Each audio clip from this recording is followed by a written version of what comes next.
be here. Thanks for hosting me, Tyga and team. My story is I grew up in Silicon Valley. I'm like I feel like the only person in tech who's actually from there, right in the heart in Los Altos, California. Went to Yale undergrad, went to Microsoft out of school where I was a product manager, and then I switched into corporate strategy, ended up running a group doing that, which was a blast. Had a front row seat to the business disruption, many disruptions that Microsoft was facing, from the emergence of the cloud and the ad-funded business model, and forays into gaming and search and all sorts of crazy endeavors. And then somewhat unusually, I became an entrepreneur because I started angel investing. So my first check was Square, my third was Pinterest, my fifth was a now sort of sad but once great IPO, Wish. And I was like, oh, this is easy. And now after 200 investments or so, I've been reverting to the mean, but those will pay for a lot of the stupid ones I've done. And that just made me want to be an entrepreneur, seeing these founders build these companies. Meanwhile, I was in my very comfortable ivory tower at Microsoft, which was intellectually quite interesting, and had a really comfortable life, but wanted to just try my hand at building stuff. So I quit and started building startups, and I did one out of Seattle called LiveStar, which I sold to Pinterest, which was a great outcome. And then moved to New York City from Seattle, and I started incubating 3 companies at once, one of which was ClassPass, one of which was Doppler Labs, which was a super hearing, bionic hearing company, basically AirPods before AirPods existed, but with a bunch of hearing features. And then one was an app builder company that I co-founded with my wife, who at the time was a beauty blogger, and kind of made her the first iPad magazine app, and found a way to automate, kind of build a no-code app creator tool for bloggers and web publishers. And I thought, hey, maybe one of these will work and I'll go run it, or just coach these CEOs into running it, and I'll be the exec chairman. So I was exec chair for all 3. And all 3 ended up becoming venture-backed businesses, which was exciting, but nearly killed me, because, I basically was co-running 3 companies at once. And Doppler moved to San Francisco. My wife got pregnant, so we moved to San Francisco to help Doppler land there from New York. There's a lot more hardware engineers in the Bay Area than in New York at the time. So I was kind of bi-coastal for a while. And once Doppler sort of crashed and burned, which was the worst outcome of the group, and Download, which became Verse, we sold to Dropbox, I was able to kind of focus just on ClassPass, where my partner, who had started the company, she really didn't enjoy being the CEO, and the company was having some business model challenges. So she sort of asked me, and I sort of was forced to step in to start running ClassPass. And that was the end of 2015. And I thought, okay, I'll do this for a year and then we'll find a permanent CEO.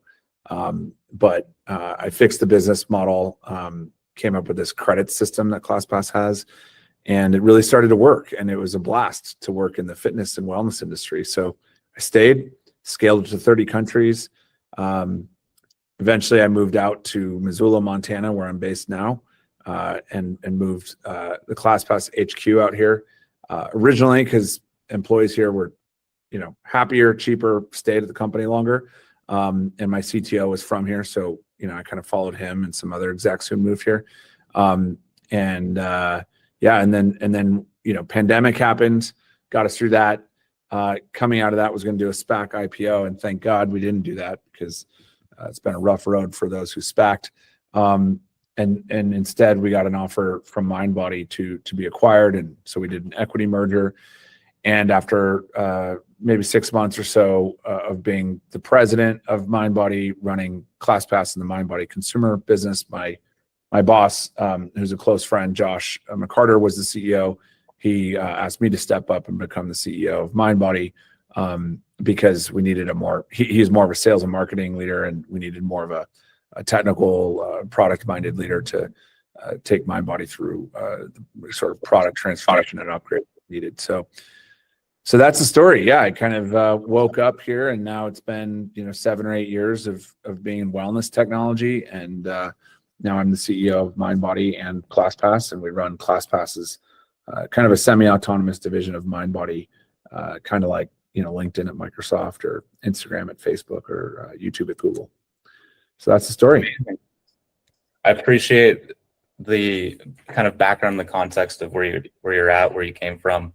We actually, in fact, probably have a couple of ClassPass users in this call right now. We do have some folks in New York too, and other places that ClassPass is really popular. Before I start this presentation, I just want to make sure that everyone here has scanned the QR code in the bottom left corner. Just that's the interactive element. If you guys can give a thumbs up, put a thumbs up in the chat. We see 5 people out of around 17, 18. If you guys can give a thumbs up, that'd be fantastic, just to make sure that we have most people involved in this. But we'll start the presentation. I know you probably answered a lot of the questions that we're going to go through, but if you can go more in depth on some of these. So for example, I know that you're passionate about investing. You became an angel investor from kind of the most notorious thing that you did was leading the Microsoft deal team to invest $250 million into Facebook. Was that kind of the ultimate lever that basically forced you to get into becoming an angel investor, or what led you to become an angel investor?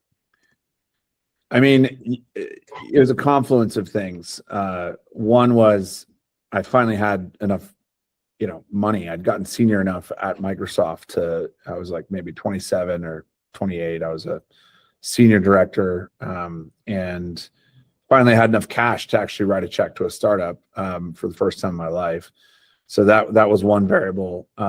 Second, I had done that Facebook deal, and I had sort of, in my corporate strategy job, had learned how to dress down a market quite effectively, right? Kind of a lot of the classic kind of consulting skill set married and blended with my kind of product skill set that I developed in the first half of my career there.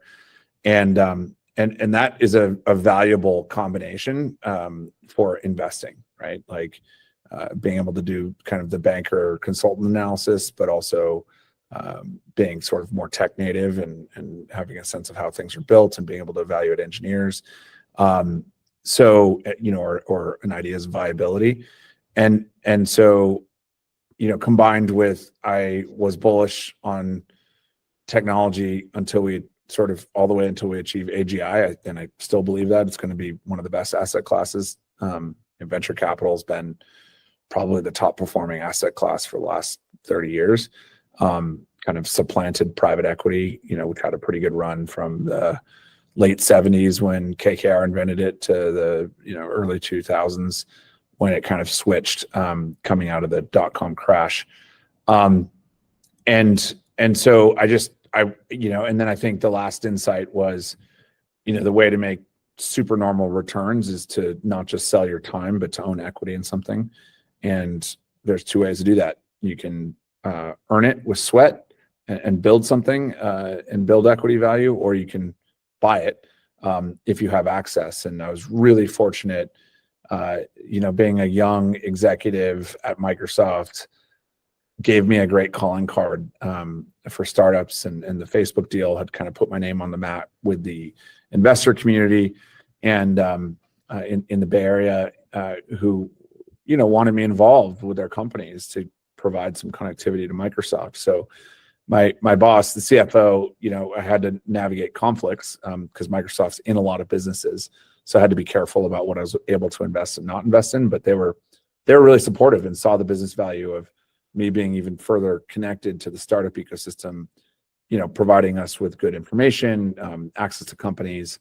Many of those relationships, companies I met back then, like, Sam Altman had started Looped.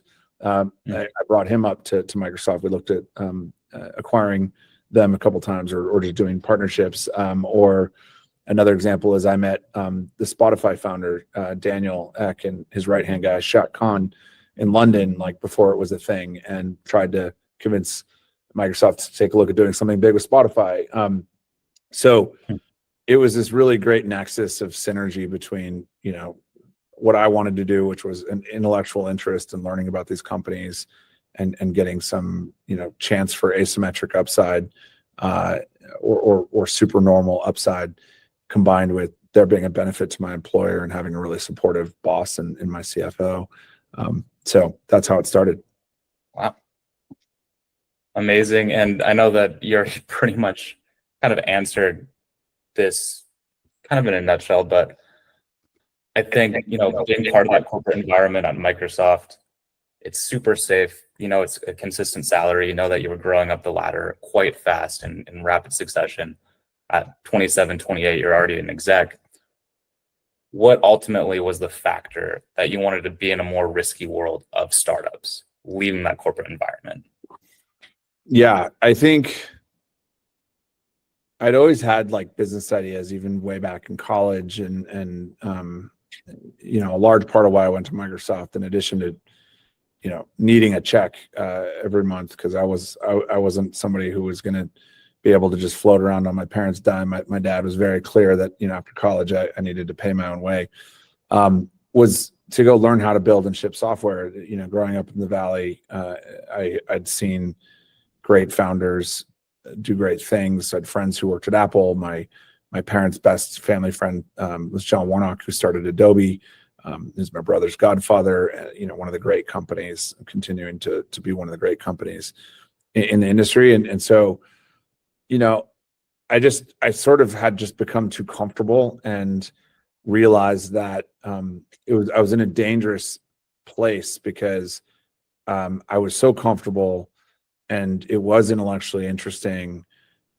It would have been easy to stay and sort of blink and wake up and be 42, which is how old I am now, without having had taken any risk. And the cost of taking the risk, I'd met a girl that I was really into, who is now my wife. And I could kind of see the next chapter of my life playing out, getting married and having a baby. And it just changes your whole risk profile, combined with seeing the startup ecosystem, it was a really exciting time, you know, late 2000s, early noughts or early 2010s. You know, so many great companies were being started then, and the mobile revolution was just happening.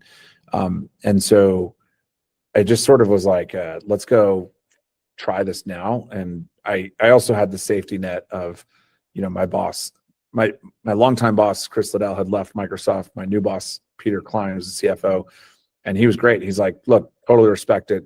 Go try it. And if you fail, you're always welcome with open arms here, you know. And I have exec sponsors, you know, even to this day, still at Microsoft, who I like to think if I called Satya Nadella, you know, he'd find a way to hire me back. So I always tell myself, you know, it's nice to have the psychological safety of having some options, but hopefully I will never have to use that calling card. And as a quick follow-up to that too, Fritz, and I think a lot of founders see the same boat, if for whatever reason your first endeavor maybe wouldn't have gone the right way, or maybe you hadn't achieved product market fit by a certain time frame, do you think that you would have tried to pivot or find a new idea? Or like, I guess, what was your thought process? And okay, I have the safety net, but I'm not willing to use it. I still want to proceed with new ideas and exchange that path. That is sort of what happened. Like, I didn't really find product market fit with my first company. It was a really ambitious, like, reviews platform, machine learning platform type company.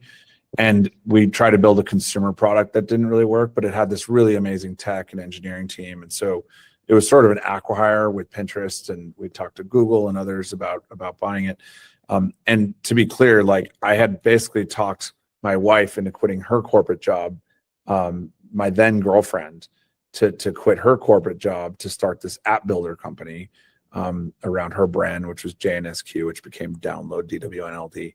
So it was like this wild thing. Like, literally, we both decided to quit our jobs on my recommendation to downsize into a not even a one-bedroom, a studio apartment in Capitol Hill in Seattle with our dog, you know, and liquidated my 401k and got rid of my car lease and just went all in. And like, it was like the scariest experience, especially when like my company, like, hers kind of got product market fit. Mine like wasn't really getting product market fit.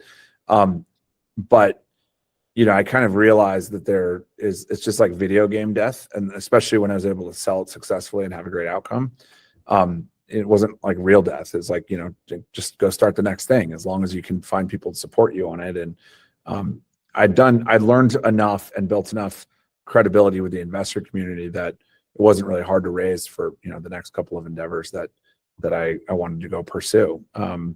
Now, would I have done a super hearing company as the second startup?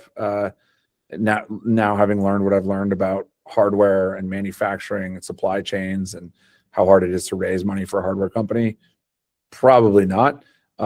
Was it an incredible experience that, made me a sharper investor, a better operator, and where I'll amortize those benefits, great network of engineers like my CTO right now. And did I derive benefits that I'll amortize for the rest of my career? Absolutely. So, it hasn't all been just successes. It's been, a bunch of face plants and near-death experiences. And even the ones that outside, you get the press releases that look like they're rocket ships, like ClassPass. There's multiple moments where, we didn't think we were going to make it. And you hear, much more successful entrepreneurs than me, like Jensen at NVIDIA, talk about that. And I think that's like, maybe except for Zuckerberg and Gates, like most of the rest of the great tech companies have had those moments of sort of near death.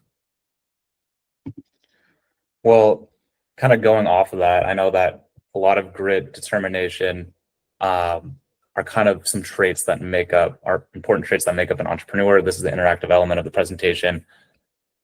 Folks in the audience, what do you guys think the 3 most important traits for an entrepreneur are?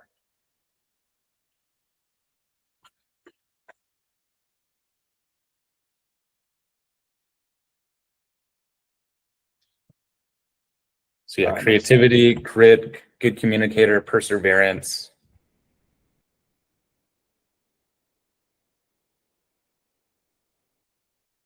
And Fritz, I know I've asked you this question before, and I know that kind of one of the answers that you said is you pretty much have to force yourself to be an entrepreneur. If you can avoid it, you should go that corporate route. What do you think the most important traits are for an entrepreneur? Yeah, I kind of change my answer, I think, depending on the challenges that I'm encountering in my career at a given time and what I think is most important. I think the perseverance and grit one here really resonates. Like, so many of the most successful companies that I've backed were pivots. Like Pinterest just couldn't raise. They just could not raise. They had a previous incarnation of the idea of Tote. Then they pivoted to Pinterest. They had this like hacked together web kind of experience. Nobody got it except for Shanna Fisher, this awesome investor out of New York, and my wife, who I showed it to. And I mean, Hank, my investment partner, and I knew it was super interesting if they could make it work, but like it didn't appeal to us personally. So those guys just like gritty, resilient, persevered. That super resonates. I see like good communicator on here. I would pivot that one a little bit. I think that's good communication is absolutely essential. To me, it's like, to make it a little bit more on the nose, it would be sales ability, like an ability to sell a vision, which I also see there.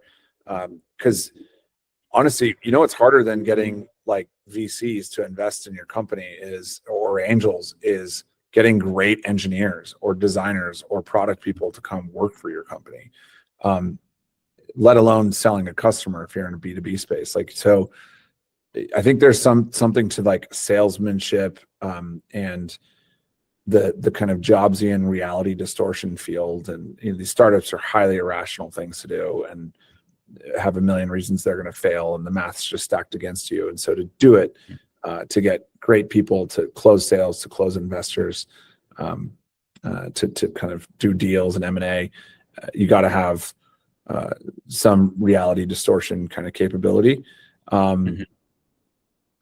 Yeah, I think the one I don't see on here is also just like IQ, which is maybe a good hybrid would be like IQ and creativity. Like I hear nowadays people say, oh, the idea doesn't matter. And I'm like, I think the idea matters a lot, actually. Right. Execution is paramount, but having a great idea, it really matters a lot. A really unique insight, or what Keith Raboy calls, he says, what's the secret behind the business? Some deep fundamental insight, paired with a very creative solution. I think goes a long way. If you don't have the reality distortion ability, like you can just be so good that they can't ignore you, and that comes from having a great idea, insight, and solution. Awesome. And I know that you mentioned before, and for those of you that don't know, Doppler Labs was a company that Fritz was one of the founders too. It's basically AirPods before AirPods. And I know that there's a lot of learning lessons in this endeavor. But what were kind of like the 3 most valuable lessons that you learned at LiveStar and Doppler Labs? God, those buds are so beautifully well designed. It's really they look a lot like AirPod Pros. It's sad that we don't have those these days in our ears. Instead, have these long dongle things hanging out. It was a more immersive vision that we had. I think the first lesson was, how hard hardware is, and you hear people say that, but it's hard enough to just do a software startup, like just to execute it really well, build great products, get the right people in the room. Hardware is geometrically harder. Like, you not only need good hardware engineers, you need good industrial design, which we had for sure. Jacob Palmborg, who did this, is just, as you can see, just excellent. And the creative matters a ton. Quinn Fenlon did all this stuff for Doppler and was a star. And then you have like supply chain and logistics. It's like equally as hard. So you take something that has a ton of exogenous, risk that you can't control, and you basically cube the risk by adding hardware engineering to the software engineering, and then adding manufacturing, so it's also why maybe, the most valuable, or one of the most valuable companies in the world is Apple. If you do it well, it's hard to replicate, even if you're a big company. I mean, it's shocking that none of the big companies who thought about buying Doppler, none of them have built a great in-ear product except for Apple, who is well on their way when we had discussions with them. And they all just thought it would be so easy to do. So, here we are, however long it's been, 6 years, something like that. So hardware is super, super hard. I think I learned a lot about the value of talents and how, the difference between, like, everyone I worked with was good at all of those companies, and many were great. And like, the difference between great and good, like, obviously, like, you have to performance manage somebody who's just not a right fit, but like, the importance of great, evaluating those people early on, recruiting them, having an amazing recruiting engine, and then just giving them more runway and remit. Like Jacob Meacham, my CTO at Mindbody, he started as the back-end engineering lead at Doppler, building the sort of machine hearing algorithms, classification system. And then he took over all of software, and then we gave him all of engineering, and he rewrote a lot of the hardware firmware himself. And it's like, just, I wish that I had given him more remit faster, that we had earlier. So those are 2. I think in the case of like LiveStar, had such a talented team, such a cool idea around building this personalized reviewing system and engine. I think like the importance of market and how hard it is to break through in consumer is an insight and a lesson learned, and was also why I was so excited about ClassPass. ClassPass seemed to achieve this je ne sais quoi, this kind of position in the zeitgeist, to where it has this, still to this day, has this very word of mouthy effect to it. And I was really trying to get LiveStar to that point. We had small groups of users who loved the thing, but they wouldn't like go talk about it at cocktail at a cocktail party or, with friends at a bar while they're working out.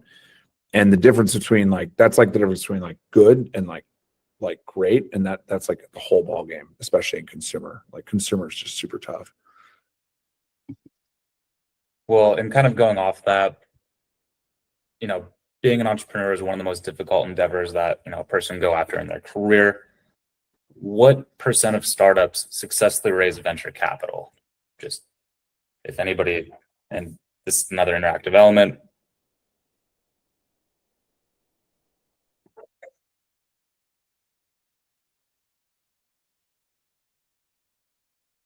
So we got a couple people going at 1%, 3%, less than 1%.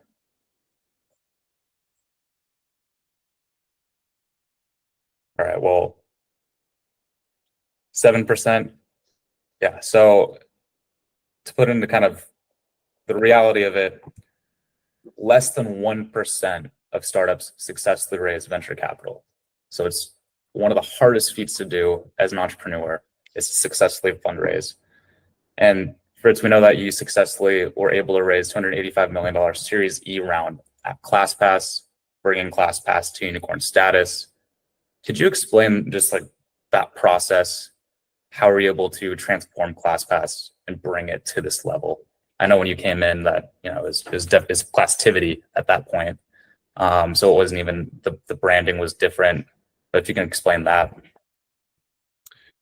Yeah, it's funny because I think it actually gets easier to raise venture capital the further a company gets. Like it's much harder to get a Series A done than it is a Series E, insofar as a Series E investor is investing in a business that's already proven that it has product market fit, has some reasonable unit economics. And don't get me wrong, we got a lot of passes at every round that we did, but by the time I was raising the E for ClassPass, it wasn't a question of if the company would work or be worth over $1 billion. Like the preferred investors felt there was no chance of a zero in their investment outcome, and there's a really high chance they at least get their money back. And it was more of a, do I think my IRR on ClassPass is going to be higher than whatever alternative set of businesses that I have access to right now? So, I run really tight venture processes with really rich and robust data rooms. I think I have a lot of experience fundraising, and I'm an investor, so I kind of know how to tell my story in a very concise and cogent and I think compelling way. And I'm also really honest about what the bet is and like, hey, here's what's great about our business. Here's what I don't love about it. And here's what I think the risk is for you to take into your evaluation. And the reason I try to lead the horse to water on that, on both the good and the bad, is they're going to get to a decision and get to those criteria eventually. I'd rather them make a no decision faster than take me through 5 subsequent meetings, So when I do raises, I create a spreadsheet that has my list of investors who I think are great, not just the firm, but the specific partner that I think would be good for my particular company. And I review that with advisors and investors in my board, and friends, other founders who have different folks in their cap tables. So I create the spreadsheet, and then I literally send emails to everybody by region, and it's like I'm doing an IPO. Like I'm going to be in town for first round meetings, during these 2 weeks. And, now we have Calendly, or my assistant, my poor EA does God's work, just stacks my calendar, just back after back, meeting after meeting. Do some in San Francisco, do a day or 2 in San Francisco, a day or 2 in Palo Alto, and then New York. And I actually never went to Boston, maybe for a couple of meetings. But I run first rounds for 2 weeks and then second rounds for 2 weeks and ask for term sheets by the end of that. And literally in the first meeting, if they like it, I say, let's get an NDA in place and data room access.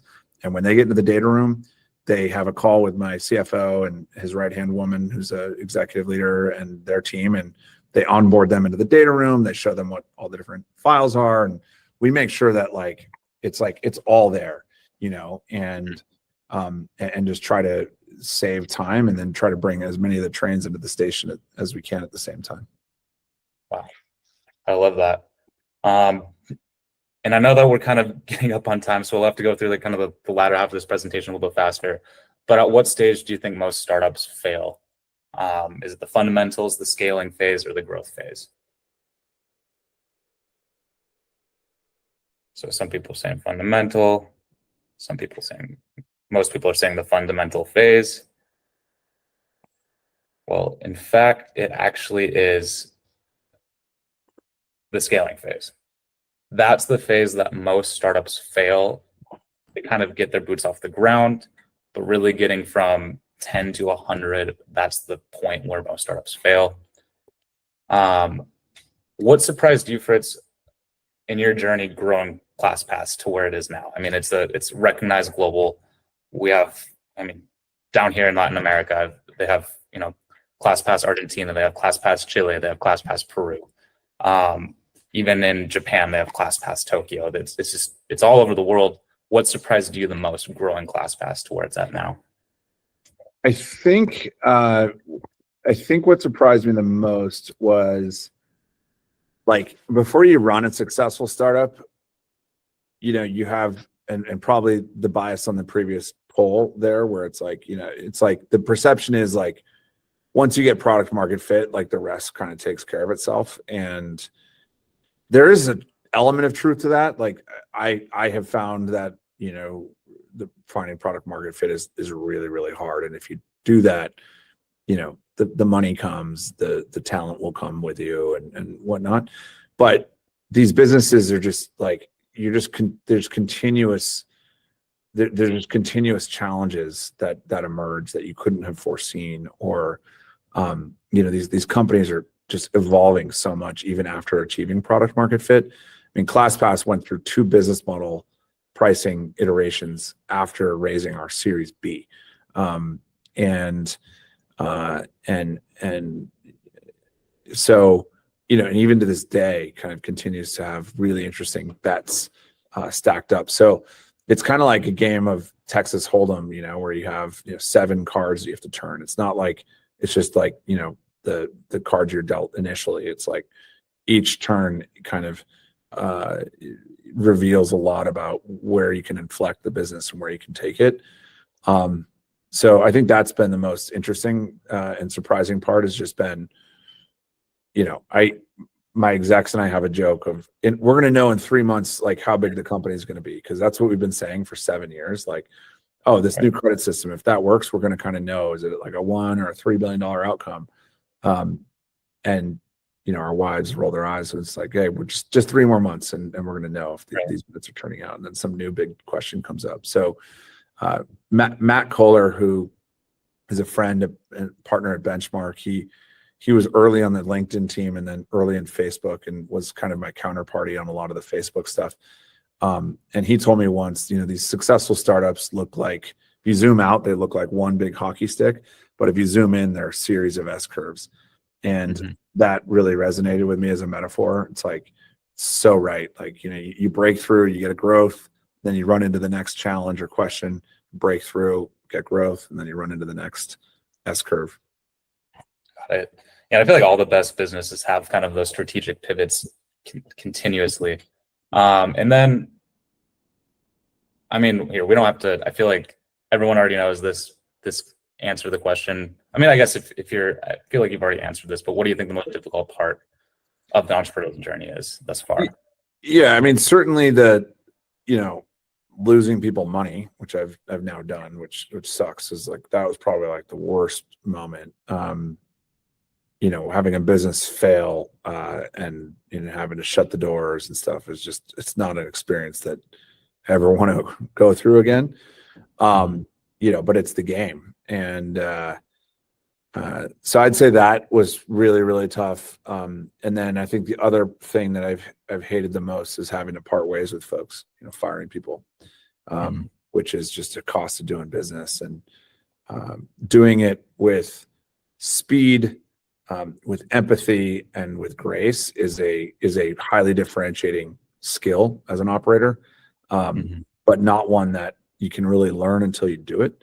And so that's been one of the definitely like still not like I still hate those days when I have to have a tough conversation like that. I feel like a lot of the weight is also on like the CEO, the C-suite specifically, in those tough conversations. But just lastly, because I do want to open it up for at least 5 to 10 minutes of Q&A for the audience. And I know you already kind of described this too when you gave your introduction, but how did that merge happen with Mindbody and then you becoming the CEO of the whole entire entity? I know that you had, some connections there, but if you can describe that, just because it's really cool that was able to happen here so seamlessly and kind of serendipitously. Yeah, so Mindbody is the biggest software provider to the wellness industry, predominantly fitness studios, but also spas, salons, and gyms.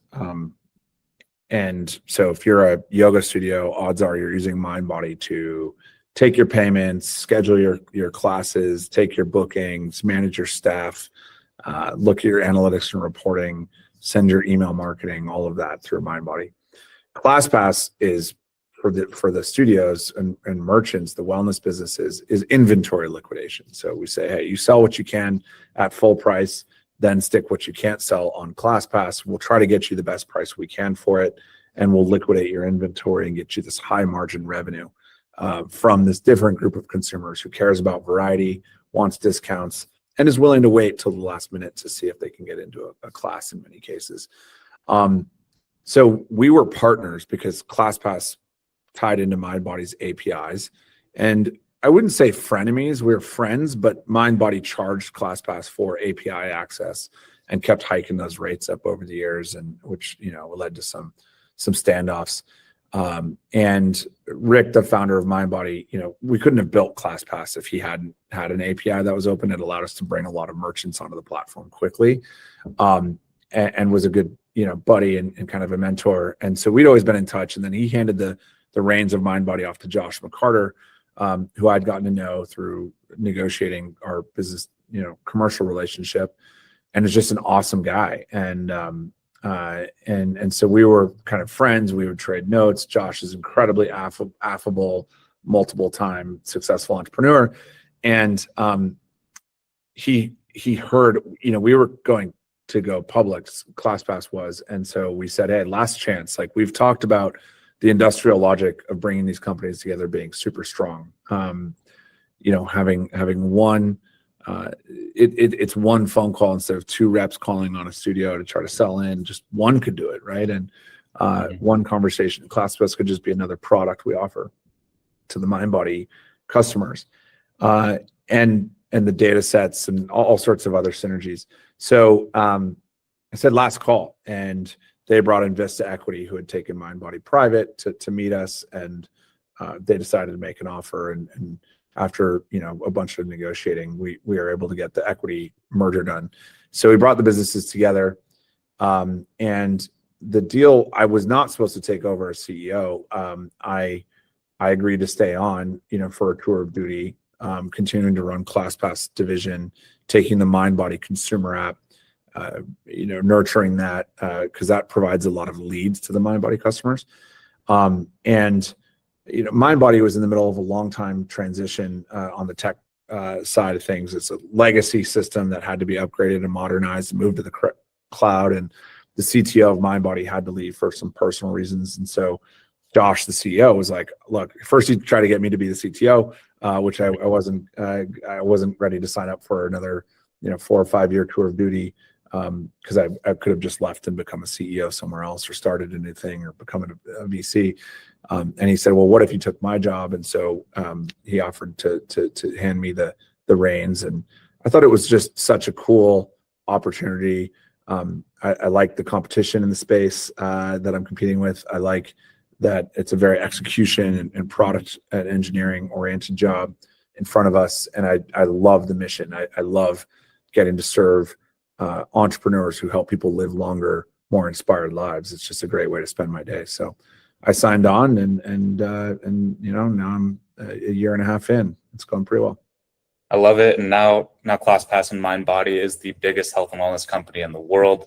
No small feat. I do want to open up for our Gildre members to ask any questions to Fritz Lanman. You can either type them in your phone, you can type them in the Google Meet, or if you just want to, raise your hand, we can kind of go through questions right now. I know Michael had one question, which is, did you see as the number one risk for the company? Okay. What's this question, Michael? Do you want to ask it? Sure. What was the number one risk when you were raising your big round, and is it still the number one risk? So the number one risk for ClassPass at the time, what would it have been? Well, it ended up being a global pandemic, but that didn't happen until 3 months after I closed the round. The biggest risk at the time, I think, would have been, can ClassPass continue to sell holdout brands like SoulCycle or F45 on joining the system and liquidating their inventory, and that they could do that without hurting their direct pricing power in business. And I don't think that is the risk anymore for ClassPass, because we were able to prove that and do it with the help of Mindbody, because Mindbody had data that they could show, hey, look, here's what's happened to the studios who joined ClassPass. Their business boomed afterwards, and it didn't hurt their direct business. So I would say now the question for ClassPass is just how big can it get? And can it expand to adjacent verticals like spas and salons? Today we announced that we're adding food and beverage options to ClassPass, so you can buy discounted smoothies or salads or coffee after a workout. And it'll be interesting to see that movie play out. Now, the company is ClassPass with Mindbody. The biggest risk on Mindbody's side is just, how fast can we make the software modernized and blow our customers' minds. And there's a lot of competition out there, but I'm feeling pretty good about our chances. Awesome. And from the audience, was there a specific failure you experienced that affected you the most, and how did you use it to learn? I mean, so many failures to choose from, but I think like the biggest lesson I've learned from the failures has been about choosing my markets carefully and kind of pre-vetting ideas as much as possible. You hear about MVP and you hear about coffee shop interviews, and I did all that stuff, but there is always a way to do more testing, to get more validation, and to also just be really intellectually honest with yourself and not fall in love with an idea.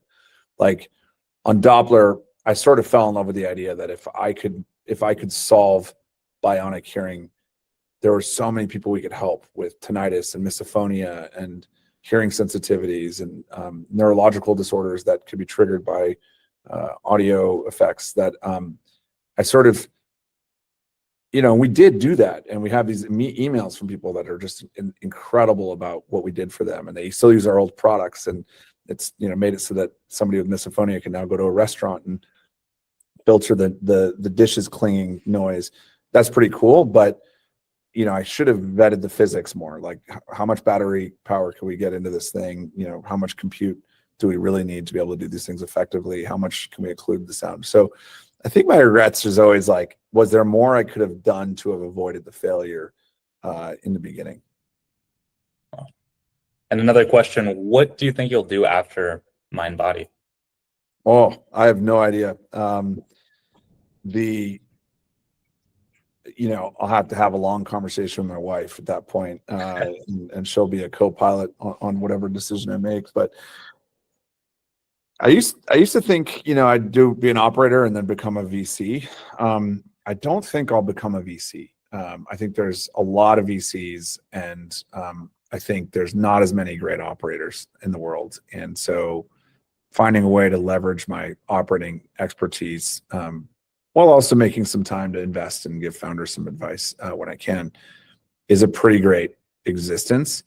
Being the CEO versus like the chairman that I originally intended to be, maybe that is a pivot that I'd make. I'm not exactly sure, but what I'll definitely do 100% is take a good long amount of time off after this journey. Got it. And then we're getting a lot of questions. Just from your experience, what singular advice would you give a founder focused on fundraising their startup? On fundraising? Yep. The best advice for fundraising is the Steve Martin, just be so good they can't ignore you. Like, the people who have the easiest time fundraising is when the story sells itself, like when the data is just so compelling that you can't screw up the raise. Like Mark Zuckerberg, showed up in his pajamas like to a Sequoia pitch, and they're still trying to invest, and he was just a total jerk to them and that partnership, and was rude about it. Like, I've never had the luxury of doing that, right? Sometimes I've worn a hoodie maybe. So the best fundraising is done by entrepreneurs who aren't fundraising. Like, literally the VCs are just hearing about it and they're coming to you and they kick off your process. So that should always be the goal. In terms of fundraising tactics, I think having a very well designed process that is tightly run with deadlines, and just creating as much competition in as tight of a window is paramount. Like, I tell my team, I'm going to fundraise. I will be completely unavailable to you unless it's an emergency. And here's who I'm delegating that's in charge of decisions for now. And you will not see me because I'm going to be doing as many meetings and just exclusively focused on this for this short time window. Mm-hmm. And I know this is kind of a similar question, but just what's the number one piece of advice that you recommend to like more of those early stage founders, the pre-seed, the seed level entrepreneurs? Don't delude yourself. Don't fall in love with an idea, and be incredibly intellectually honest about the good and bad, and do as much non-programming validation as you can before writing a line of code. Got it. And then here's another question. In a startup with a business model innovation as opposed to hardcore technology innovation, how do you maintain long-term competitive advantage? What are key signs that you are experiencing throughout? That's interesting. I think most investors look for, it used to be a devastating insight. It's now common knowledge, but network effects is most of the ball game for both companies that are business model innovation or hardcore tech driven. So I actually don't see, most hardcore tech is actually not a sustainable moat. Like you're seeing this with LLMs right now, right? Like Claude 3 came out and in half the time is actually better than GPT-4 in some dimensions. And now GPT-5 will launch, and Amazon's training their own huge model. And so in most cases, it's competitive advantage is about positive reinforcements to scale advantages over your competition. And so it's like not about, I don't think you need a moat day one. I think you need product market fit that will give you a path to a moat. And that moat can come from the unique data set that you're going to get from initial scale, from leverage you're going to get on suppliers if it's a marketplace, from to lock in exclusivities, to the the data that you're using to curate the experience for the user, to AI insights, to maybe you're building a platform and developer ecosystem that gets better with scale. Maybe you have a metrics driven product, maybe you have a great social referral loop. So I find network effects, but I used to actually be way too hardcore about needing a moat day one. For example, I passed on angel investing in Uber, which was the stupidest decision in my career. And because I just like, this is a joke. Like, this app there's no deep tech here. And Bill Gates famously made a disparaging comment about it too. And that was just wrong. Like, they got product market fit, and then they were able to, go find moats. Got it. Well, it looks like we have one more question. When there are multiple markets in industry and a total addressable market, How do you suggest we address that for investors and pick one and not seen as we're boiling the ocean? Well, two comments on this. One is most of the best investors pay a lot less attention to TAM slides than they used to. Like I remember when I was raising for my first company, like TAM, and back up and give me a bottoms up and a tops down. And now it's like every VC sees a slide that has TAM projections in the many billions. And it's just like usually the companies are early enough that it's just kind of irrelevant, like unless it's a really niche market. And then the second is a storytelling thing, which is describe your series of S curves. I still do that with ClassPass, right? I'm like, we started with studio fitness, then we expanded to gyms and climbing gyms, then we added spas and salons, and today we're launching food and beverage, and maybe in the future we'll do concerts or something.